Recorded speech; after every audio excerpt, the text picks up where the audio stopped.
Katsina ta duka ɗakin kara, kunya gare mu, tsoro babu.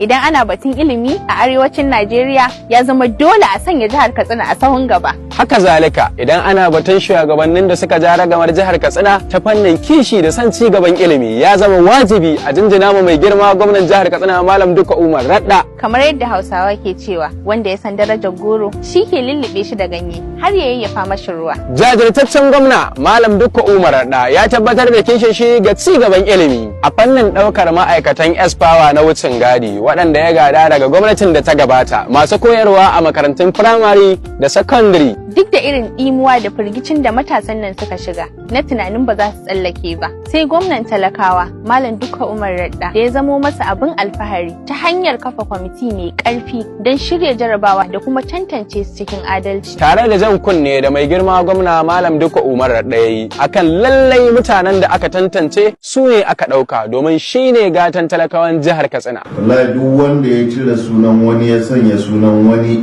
to shi ma yana iya rasa aikin shi kan wannan abin da ba sani ba sa ba za mu ɓata lokacinmu da kuɗin gwamnati ba a yi wannan aikin wani yana zanna ofishin shi ya canza mana sunan wani dan wannan bai da galihu to ga galihun shi na tantancewar da ta gudana bisa bin matakan da suka dace wanda suka hada da screening, jarabawa da kuma interview na bangarori guda 4 wanda ya kunshi S-Power Primary wato mutum 5,000. Sai kashi na biyu S-Power Secondary wanda ya kunshi mutum 2,000. Sai kashi na uku sababbin ɗauka mutum 889. Sai kashi na 4 masu ba da gudunmuwa ta sa kai wato voluntary a makarantun secondary mutum 693.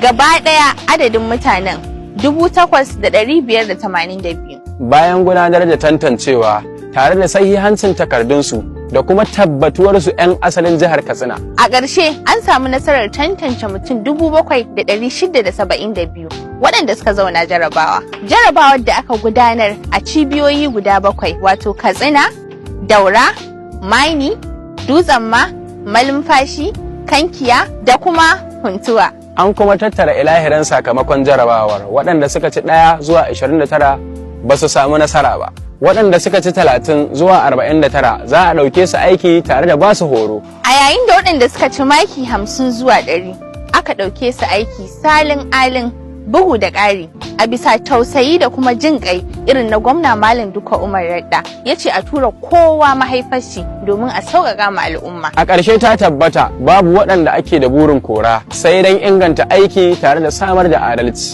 Babu abin da za mu ce mu Katsinawa sai san barka don gwamna Malam Dukka Umar Radda ya gama mana komai saboda ya samu nasarar ɗaukan ma'aikata adadin mutum 7,000. Tabbas Katsina babu abin da za mu yi ma gwamna Malam Dukka Umar Radda sai fatan alkhairi da kuma addu'o'i. Katsina ta tabbata ta dukkace.